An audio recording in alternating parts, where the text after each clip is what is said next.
I find it pretty interesting that you attended class in high school, you dropped out before you graduated. Well, I didn't drop out on purpose. I mean, I started to work, as it's well documented, I started working at Long John Silver's Yeah.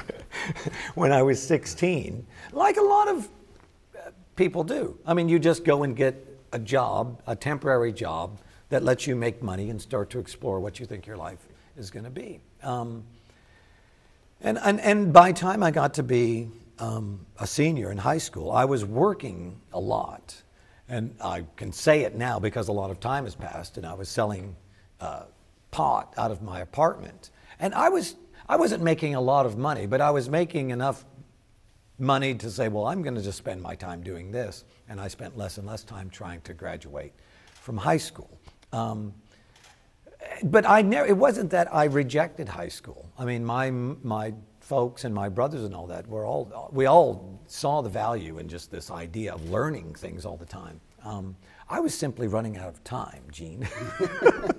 But the reason I think I didn't graduate, I think it came down to some technicality that I think I had checked out a library book that I couldn't find, that somehow I didn't return it to the library, and they wouldn't let me graduate without paying this fine or something.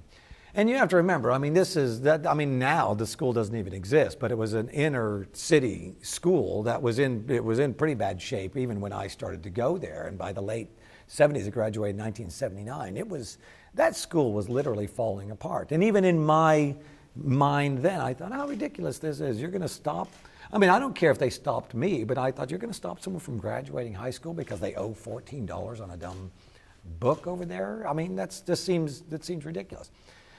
The other side seemed ridiculous too. Well, bring the book back, pay your fine, you can graduate. I can see both sides of it. But at the time, I just thought, well, that's petty. And I was already, I already felt like I got enough out of the school that I was on my way. And I don't really regret it now. I mean, I don't really care. I mean, I would say to anybody who's in high school,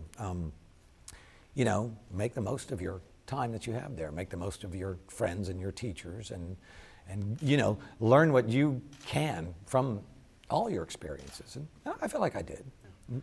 It's interesting that you were invited back to give a commencement Well, speech a couple of years ago. Well, again, I think it wasn't because of the school. I think it was because the students at the school knew that I still lived in the neighborhood and did some research and thought, well, this is really a great story. And I don't know if they were aware that I didn't graduate. I told them, but they simply didn't care. And I even said it in my commencement speech that I didn't actually graduate. And I think it actually made it more entertaining. I don't know if it made it better, but I think the kids got a kick out of it for sure.